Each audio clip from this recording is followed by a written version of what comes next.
네, 오늘은 레위기 10장 1절에서 11절 본문으로 아침 메시지 나누겠습니다. 하나님을 섬기는 데 있어서 금기가 있습니다. 오늘 하나님을 섬기는 데 있어서 절대로 하지 말아야 될 두 가지 영역에 대해서 말씀드리려고 하는데, 첫째는 하나님을 대할 때 소홀히 여김으로 대하는 것입니다. 우리가 이 원리에 대해서 생각할 때에 쉽게 알아들을 수 있는 원리가 무엇이냐면, 만약에 어른이 이렇게 편하게 대하라고 그렇게 말할 때에 우리보다 연장자나 한창 받들어 이렇게 공경해야 될 그 어른이 그렇게 편하게 대하라는 것이 막대하라는 뜻은 아니라는 것을 누구나 알 것입니다. 친근하게 대할 수 있고, 때로는 친구처럼 그렇게 편한 마음으로 다가설 수 있고 대할 수 있겠지만, 그것이 곧 막대해도 좋다라는 의미를 가지고 있는 것은 아니죠. 편하게 대하라는 것은 이미 그 편하게 대하라는 그 요청, 그 깊숙이 그 중심에는 그래도 연장자를 향한 그런 마음의 적당한 그 거리, 어려움, 그런 공경하는 예우를 갖추고 그런 기본적인 마음을 가지고 편하게 대하라라는 것, 지켜야 할 선은 지켜야 한다라는 것을 말해주는 것입니다.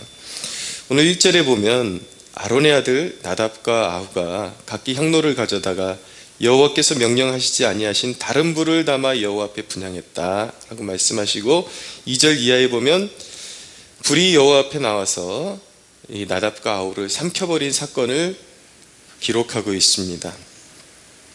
자, 하나님을 받들어 섬기는데 다른 불을 사용해서 하나님을 섬기다가 아론의 아들들이 불에 삼켜지는 사건이, 이런 불미스러운 그리고 두려운 사건이 벌어지게 됩니다. 자, 여기서 다른 불은 무엇인가? 무엇 때문에 하나님이 진노하셨는가? 자, 설교자에 따라서 공인된 설교자들도 이 부분에 대해서 그렇게 일관된 그런 어떤 해석을 하고 있지는 않습니다. 미국의 존 메가더 목사 같은 경우에는 이 다른 불을 은사로 해석하기도 하죠. 무분별한 은사주의들, 이런 것이 하나님이 기뻐하시지 않는 다른 불이다 라고 그렇게 해석을 하고 있지만, 사실은 이 본문을 명확하게 해석하기란 쉽지 않습니다. 어떤 뉘앙스를 통해서 우리가 이 사건의 그런 메시지를 우리가 여기서 간파를 해야 되는데, 한 가지 분명한 것은 그것이 정확하게 무엇을 의미하는 것이다 라고 그렇게 무리하게 해석하기보다, 한 가지 분명한 것은 하나님이 명하시지 않는 다른 불을 사용했다라는 것은 명확한 것입니다. 그러니까 이 본문의 정황을 보면은 이 나답과 아비후가 하나님이 명하시지 않은 다른 불을 사용해서 하나님을 섬겼다라는 것은 아마도 자신들의 어떤 육신적인 편의를 위해서 선별해서 하나님을 섬겨야 하는 불을 제쳐두고 쉽게 자신들이 구할 수 있는 어떤 불, 그런 것을 사용해서 하나님을 섬겼다라는 것을 이렇게 추측해 볼 수가 있는 것이죠. 거기에는 하나님을 하나님답게 섬기지 못하고, 또 하나님께서 명령하신 것들을 그대로 순종하지 아니하고, 당장 그런 어떤 번거로운 절차들을 다 제해버리고 그냥 자기의 편의만을 위해서 하나님을 섬겼다라는 것을 알게 해주고 있는 것입니다. 우리가 하나님을 섬길 때에 하나님을 우리가 그리스도 예수의 은혜로 말미암아, 그 십자가의 공로로 말미암아 아빠 아버지라고 부를 수 있게 되었습니다. 그 말은 무엇이냐면, 하나님을 그만큼 우리가 친근감 있게 대할 수 있게 되었다라는 것이죠. 그래서 한간의 설교들을 들어보면은 하나님에 대한 경외감보다는 하나님을 친근하게 대하는 쪽에 더 설교의 포커스들이 많이 맞춰져 있는 것을 보게 됩니다. 그것 자체가 틀렸다라고 말할 수는 없지만 하나님을 친근하게 대할 때 우리가 어떻게 대해야 되는가, 그 부분에도 우리가 분명하게 이렇게 경각심을 가지고 포커스를 맞추고 우리의 심령에 새겨두어야 하는 것입니다. 하나님을 친근하게 대해야 돼. 어떻게 친근하게 대해야 되는가? 경외감 속에서 하나님을 친근하게 대할 수가 있어야 하는 것입니다. 경외감이 빠지면 불손한 친근함이 되어버리는 것이죠. 경외감이 빠져버리면 하나님을 소홀히 여기고 그것이 우리가 생각하는 것보다 더 심각하고 무서운 결과를 초래할 수 있다라는 것, 여러분들 오늘 이 아침에 이 메시지를 통해서 꼭 기억할 수 있어야 합니다.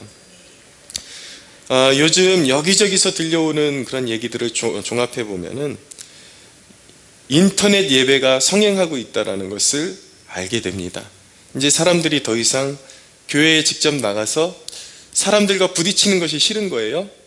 그리고 또 얘기를 종합해 보면 어떤 영적인 리더들에게 어떤 복종하고 순종하기 싫고, 그러니까 누구 밑에 있는 것을 참지 못하고 누구의 어떤 그런 지시를 받아서 신앙생활하는 것을 참지 못하는, 간섭받는 것 싫어하고, 또 사람들하고 부딪히면서 상처받는 것 싫어하고, 그러니까 자기 혼자 드리거나 아니면 가족끼리 옹기종기 모여가지고 인터넷으로 예배 드리면 그런 문제들을 다 해결받고 자기 편의 위주의 그런 편한 예배를 드릴 수가 있으니까. 그런데 또 어떤 좋은 설교를 들으면 나름대로 은혜도 받는 것 같으니까 예배를 인터넷으로 대체해버리는 그런 경우들이 점점 늘어나고 있습니다. 그러나 여러분, 엄밀히 말하면 인터넷 예배는 개인 예배에 있어서 도움을 줄 수는 있을 것입니다. 그래도 안 듣는 것보다는 100번 낫죠. 그런 은혜 받는 설교들을 틀어놓고 자기의 그런 믿음을 고양시키고,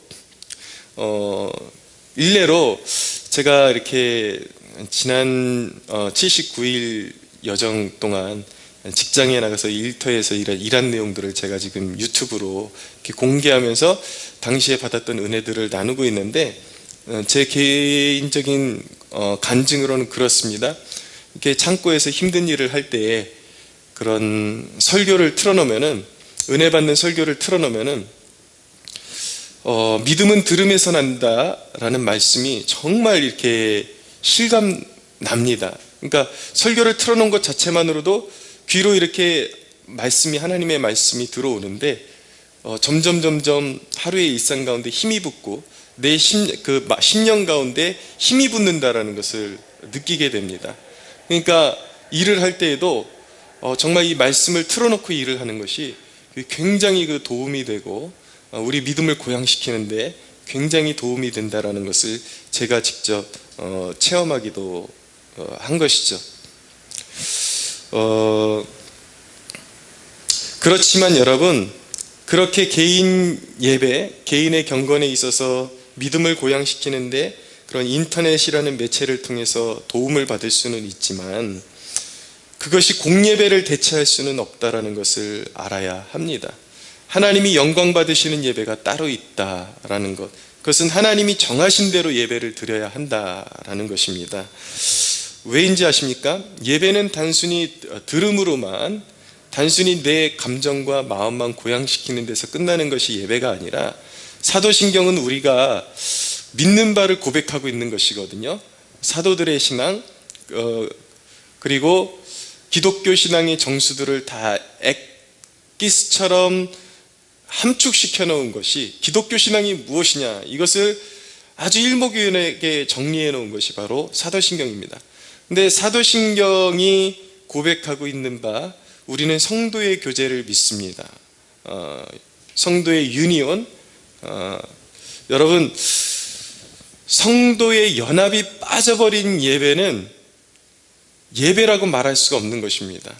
성도가 하나 되는 것, 그리고 결정적으로 성도들이 모여서 해야 하는 일은 무엇이냐면 그리스도의 몸된 교회를 위해서 헌신하고 몸을 세워나가고, 우리 자녀들을 양육하고 전도하는 일에 힘쓰고 또 지상명령을 받들기 위해서 함께 모여서 기도에 힘쓰고 이런 헌신과 봉사가 아우러질 때에 그것이 온전한 예배가 되는 것인데, 내가 귀찮다고 사람들하고 부딪히는 거 싫다고 그리고 누구 밑에서 순종하는 거 싫다고 그렇게 자기 편의만을 따라서 인터넷 예배를 드리는 것은, 인터넷 예배로 공예배를 대체하는 것은 하나님 앞에 불경한 것이고 그것이 하나님 앞에 연락되리라고 믿어서는 안 되는 것이죠. 그것은 불경한 것입니다. 온전한 예배라고 말할 수가 없는 것입니다. 그러니까 믿음이 아예 약한 사람이 그런 매체를 통해서 믿음을 접근하는 것은 허용될 수 있을지 모르겠지만, 이해할 수 있을지 모르겠지만, 신앙이 어느 정도 갖춰지고 알만한 것을 다 아는 사람들이 그런 자기 편의를 위해서 모든 예배를 축소시켜버리고 자기 편의를 위해서 그렇게 예배를 드리는 것은 하나님이 결코 기뻐하시는 일이 아닙니다. 그것이 축적되고 계속해서 쌓여가면 거기서 축복이 임하는 것이 아니라 하나님의 진노를 살 수 있다는 것, 가정에 우환이 될 수 있다는 것, 여러분들 꼭 기억할 수 있어야 하는 것입니다. 하나님은 소멸하시는 불이십니다. 성경에 하나님의 불은 두 가지 역할을 감당합니다. 성령의 불은 하나님 믿는 자들에게 능력을 부여하는 불이죠. 그러나 동일한 불이지만 불경한 자들에게는 쭉정이를 태우는 불인 것입니다. 하나님은 소멸하시는 불이죠. 하나님을 경외하는 마음, 하나님이 결코 인간의 그런 불순한 동기에 대해서 가만 놔두지 않으신다라는 그러한 경각심, 이런 것들을 가지고 하나님을 섬겨야 하는 것입니다. 하나님의 말씀을 경히 여기면 여러분 징계가 따라오게 되어 있는 것입니다. 여러분, 하나님은 좋으신 분이고 또 하나님은 우리의 친구와 같은 분이시고 우리와 영원토록 동행하시는 분이지만, 하나님을 향한 근본적인 경외감을 뒤로 제쳐놓고 하나님을 섬길 수 없다는 사실을 이 아침에 꼭 기억하는 축복이 있기를 바랍니다. 하나님을 섬기는 데 있어서 두 번째 금기는 무엇이냐면 무분별한 삶을 사는 것입니다. 7절을 보시면 여호와의 관유가 너희에게 있은즉 너희는 회막문에 나가지 말라. 그리하면 죽음을 면하리라. 그들이 모세의 말대로 하니라 라고 말씀합니다. 여기서 관유는 영적으로 성령의 기름 부음에 관계된 것을 의미하는 것입니다. 성령님의 사역에 관한 것이죠. 근데 그 거룩한 것을 가지고 속된 것과 섞어버리면, 거룩한 것을 가지고 속된 것에 섞여버리면 하나님의 진노가 나타난다라는 것을 의미하고 있는 것입니다. 9절에 보니까 아론에게 말씀하십니다. 너와 내 자손들이 회막에 들어갈 때에는 포도주나 독주를 마시지 말라. 그리하여 너희 죽음을 면하라. 이는 너희 대대로 지킬 영영한 규례라. 그리하여 너희가 거룩하고 속된 것을 분별하여 부정하고 정한 것을 분별하고, 또 나 여호와가 모세를 통하여 모든 규례를 이스라엘 자손에게 가르치리라 라고 말씀합니다. 술로 분별력을 잃어서는 안 된다라는 경고를 주고 계시죠. 하나님이 그것은 미워하는 짓이다 라는 것을 말씀하고 있습니다.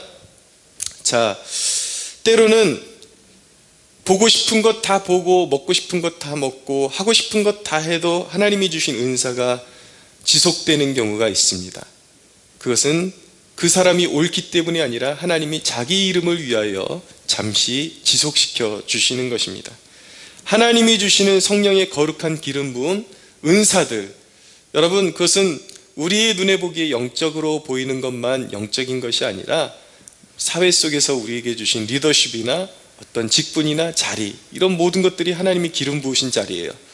그런데 여러분, 내가 하고 싶은 대로 산다고 그 모든 것들이 유지된다고 해서 그것이 영영이 하나님을 경홀히 여기고 유지될 것이라고 믿어서는 안 되는 것입니다.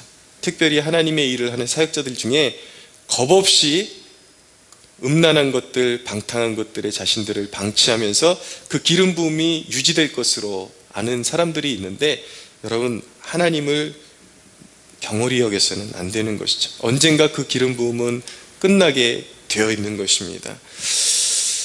여러분, 요즘 그 교회 안에 있는 청년들의 영적인 상태에 대해서 이야기를 들을 기회가 있었는데, 저희 교회에 나오는 어떤 청년과 담화를 나누는 중에 이렇게 너무 이성 친구와 스킨십이 너무 자유로워서 혼전 순결에 대해서 제가 좀 이야기를 꺼낸 적이 있었더니, 이 청년의 고백이 무엇이냐면, 이전에 다니던 교회, 꽤 큰 교회였는데 그곳의 청년들하고 이렇게 가까이에서 대화를 나눠보면 혼전 순결에 대해서 지키는 경우들이 거의 없다. 뭐 그 친구가 조금 더 이렇게 부풀려서 이야기했다 할지라도, 목사님 요즘 그런 이야기가 통하지를 않습니다. 큰 교회에 있는 청년들 대부분이 다 이미 그런 금기를 깨버린 지가 오래되었습니다 라는 그런 이야기를 듣게 되었습니다. 죄가 죄인 줄 모르고 있더라고요. 하나님이 허락하신 가정의 바운더리 안에서 히브리서에 있는 말씀대로 침소를 더럽히며 하나님의 심판이 임한다라고 말씀하고 있는데, 하나님의 심판은 난잡한 성관계, 그러니까 하나님이 공인하신 가정의 바운더리를 벗어나서 그런 일들을 행할 때, 성적인 행위들을 육신의 쾌락으로만 사용을 할 때에 거기에는 반드시 하나님의 심판이 따라올 수밖에 없는 것입니다. 그런 것들이 무분별할 때 사회적인 심판으로 이어질 수도 있다는 것을 성경이 분명히 말씀하고 있어요. 또 한 가지 우려스러운 것은, 우리 그리스도인들이 점점 술에 대해서 너무나도 자유롭고 자연스러워지고 있습니다. 자신의 술 먹는 모습들을 너무나도 당연하게 공개하는 것들이 점점 늘어나고 있습니다. 그런데 여러분, 그것은 불경한 영향력이라고 말씀드릴 수가 있어요. 여러분, 술을 한두 잔 한다 그래서 구원에 이르지 못하는 것은 분명히 아닐 것입니다. 그렇지만 그것은 분명히 거룩에 깊이 관련되어 있는 행위입니다. 그것은 불경한 영향력이에요. 그것은 자칫 잘못하면 믿음이 약한 사람을 무너뜨리고, 믿음이 약하고 거룩에 대해서 잘 알지 못하는 형제 자매의 마음 가운데 죄에 대한 면죄부를 줄 수가 있고, 마음대로 살게 하는 동기부여가 될 수가 있는 것입니다. 그리스도인은, 먼저 신앙생활을 시작한 그리스도인은 항상 책임감이 있는 거예요. 항상 누군가를 인도해야 될 책임감이 있는 것입니다.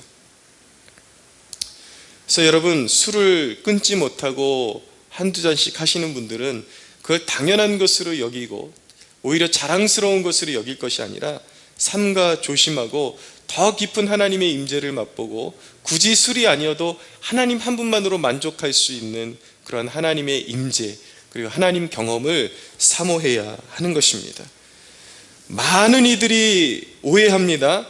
하나님의 심판이 이 사회나 이 민족 가운데 임한다면, 소위 떠도는 오컬트의 그런 막 헌신하고 있는 사람들, 미신에 붙잡혀 있는 사람들, 그리고 어떤 음모론적인 요소 때문에, 무슨 일루미나티니 무슨 그런 어떤 종교다원주의를 표방하는 그런 단체들이니, 이런 것들 때문에 하나님의 심판이 임할 것으로 그렇게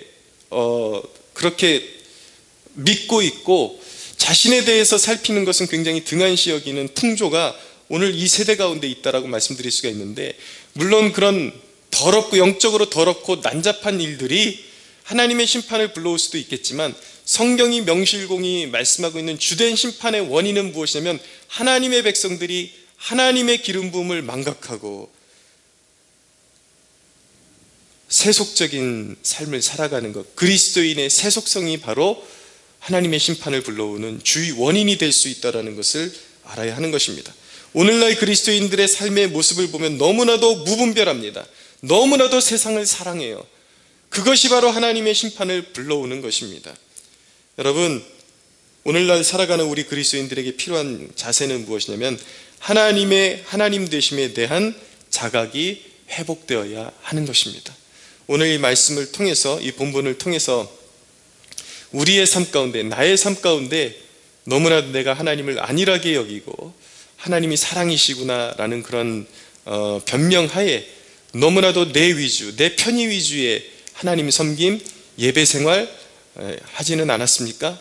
오늘 그런 모든 것들, 성령께서 깨닫게 해주시는 것들에 대해서 온전히 회개를 이루고 하나님의 하나님 되심에 대한 자각을 회복하는 축복이 있게 되기를 예수 그리스도의 이름으로 축복합니다.